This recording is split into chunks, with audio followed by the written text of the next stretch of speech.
अस्सलाम वालेकुम मेरे सादा से पाकिस्तानियों, मेरा नाम रेहान तारिक है और आप मेरा यूट्यूब चैनल और फेसबुक पेज देख रहे हैं। देग पक रही है, यानी वो जो हांडी चूल्हे पे रखी हुई है, अभी उसमें मिर्च मसाले डाल दिए गए हैं। अब हांडी सिर्फ दम पे चढ़ाने की बात है।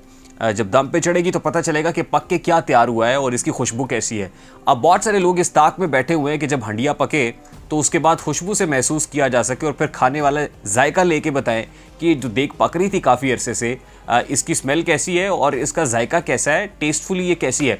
तो वो देग जो पक रही है उसका नाम अब इस्तेहकाम पाकिस्तान रख दिया गया है। उसका जो विजन है या मिशन है वो तामीर, तरक्की और खुशहाली रखा गया है और उसका परचम भी फाइनल कर लिया गया है।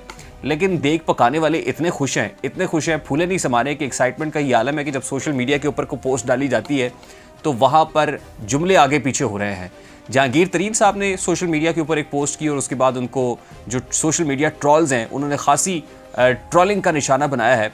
उन्होंने लिखा कि थ्योरी नहीं बल्कि प्रैक्टिकल, ये उस फ्लायर के ऊपर लिखा हुआ कि जो जहांगीर तरीन साहब ने अपलोड किया, लेकिन कैप्शन लिखते हुए उन्होंने कह दिया कि प्रैक्टिकल नहीं सिर्फ थ्योरी। इसके ऊपर खासी ट्रॉलिंग का सामना करना पड़ा। उसके बाद एक इनवाइट है जो आज पर्ल कॉन्टिनेंटल होटल के अंदर जो प्रेस कॉन्फ्रेंस हुई उसका इनविटेशन भेजा, तो उसमें दिन कल का लिख दिया, वेंसडे, और तारीख आज की डाल दी।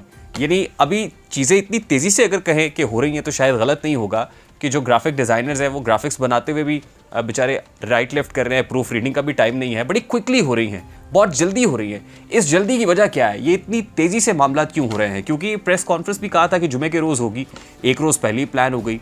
कल रात को जो इकट्ठ हुआ अलीम खान के घर पे वो भी एक दिन बाद प्लान था, वो एक रोज़ पहले ही हो गया। उसमें जो ऐलानात और शख्सियात जिन्होंने आके उसको ज्वाइन किया वो भी एक्सपेक्टेड नहीं था कि इतनी जल्दी आ जाएंगी जितनी तेज़ी से कल हुआ। अब उसके 2-3 आशारिये बड़े इंपॉर्टेंट हैं।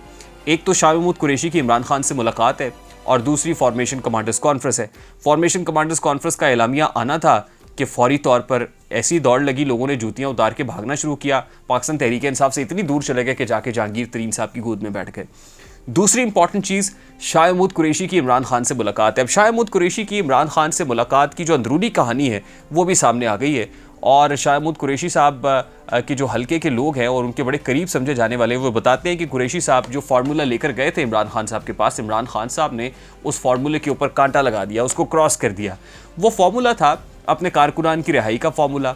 वो फार्मूला था इमरान खान को एक ऐसी सजेशन कि आप थोड़ी देर के लिए सियासत से दूरी इख्तियार कर लें, पीछे हट जाएं, अगर बाहर जा सकते हैं तो बाहर चले जाएं और हमें मामलात को तय कर लेने दें, मामला तय करने दें, थोड़ी देर का तवक्कुफ होगा, थोड़ी देर का ठहराव होगा और उसके बाद फिर मामलात नॉर्मलाइज हो जाएंगे। लेकिन इमरान खान साहब ने उस पर वाज़े तौर पर यह कह दिया कि मैं तो आखिरी गेंद तक खेलूँगा, आखिरी बॉल तक लड़ूंगा। वो जो इमरान खान साहब की पुरानी रविश है, वो आखिरी गेंद तक लड़ते लड़ते वो गेंद ही गवा बैठे हैं और अब उनके साथ कोई खेलने को भी तैयार नहीं है। इस बात का इदराक इमरान खान साहब को नहीं है। खान साहब से जब उसके बाद गैर रस्मी गुफ्तगू हुई सहाफ़ियों की, उन्होंने पूछा कि शाह महमूद कुरैशी से क्या गुफ्तगू हुई थी, क्योंकि शाह महमूद कुरैशी जो बड़े हशाश बशाश ज़बान पार्क में गए थे, जब वापस आए तो चेहरा लटका हुआ था और फिर जब कुछ लोगों ने राब्ते की कोशिश की तो पता चला कि शाह महमूद कुरैशी साहब के तमाम मोबाइल फ़ोन नंबर्स बंद हैं। और फिर वाकिफ़ाने हाल ये कहते हैं कि काफ़ी गर्मी सर्दी भी हुई है, यानी एक्सचेंज ऑफ वर्ड्स भी हुआ है, इमरान खान और शाह महमूद कुरैशी के माबैन तल्ख कलामी भी हुई है। खैर, इसके बाद इमरान खान साहब ने जब इनफॉर्मल गुफ्तगू की सहाफ़ियों से और सहाफ़ियों ने शाह महमूद कुरैशी से मुताल्लिक़ कुछ बातें पूछी और कहा कि आपकी कोई तलखी हुई है उनके साथ, उन्होंने कहा जी मेरी क्या तलखी हो रही थी, शाह महमूद कुरैशी तो पहले ही 1 महीने की कैद काट के आए तो मैं उनके साथ तल्ख क्यों होता।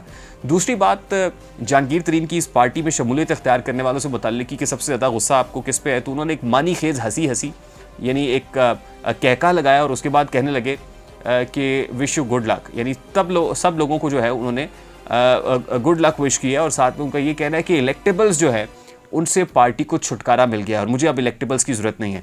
उसके साथ साथ इस डर का, इस खदशे का इजहार भी इमरान खान साहब कर रहे हैं कि जुमेरात को मैं इस्लामाबाद जाऊँगा और इस्लामाबाद में भी मुझे ये डर है कि मुझे गिरफ़्तार कर लिया जाएगा, वहाँ पे हो सकता है कि वारदात हो और फिर मुझे गिरफ़्तार कर लिया जाए। लेकिन वाकिफ़ाने हाल ये भी बता रहे हैं कि वो 14 लोग जिनके खिलाफ अब मिलिट्री कोर्ट्स में केस चलना है, ट्रायल होना है, उनके लिए स्पेशल वारंट्स जारी किए जाएंगे और स्पेशल वारंट्स जारी करने के बाद पहले का तरीकाकार नहीं होगा बल्कि स्पेशल फोर्सेस जाएंगी और स्पेशल फोर्सेस उन लोगों को गिरफ़्तार करेंगी और दरमियान में अब की बार ना तो कोई सास आ सकेगी ना कोई दामाद आ सकेगा। ये बात क्लियर हो गई है। यानी दरमियान में जो पहले सहूलतकार थे, बचाने वाले थे, क्योंकि शाह महमूद कुरैशी साहब ने ये बात भी कैटेगोरिकली इमरान खान को समझाई कि खान साहब आप जो कुछ रिटायर्ड लोगों के कहने पर चल रहे हैं ना, जो रिटायर्ड लोग आपको मशवरे दे रहे हैं, ये आपको मरवाएंगे, क्योंकि उन रिटायर्ड लोगों का अब असर रसूख बिल्कुल ख़त्म हो गया है, उनका अंदर कोई कनेक्शन नहीं है और वो आपको बचा नहीं सकते हैं, इसलिए अब आपको अपनी पॉलिसी चेंज करनी पड़ेगी। खान साहब ने इससे एग्री नहीं किया। खैर, अब ये बात क्लियर हो गई है फॉर्मेशन कमांडर्स कॉन्फ्रेंस के बाद कि ये जो गिरफ्तारियां होंगी ये स्पेशल फोर्सेस के ज़रिए से होंगी।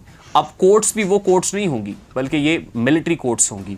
ये नहीं कोई दमाद हाई कोर्ट होगी, ना तो ये जो सासुमा की कोर्ट होगी, बंदियाली कोर्ट होगी, बल्कि ये कोर्ट्स अब मिलिट्री कोर्ट्स होंगी, ये हाफिज साहब की कोर्ट्स होंगी। तो वहाँ पर कोई आपको ना तो एनआरओ मिलेगा, ना कोई डील मिलेगी, ना ढील मिलेगी।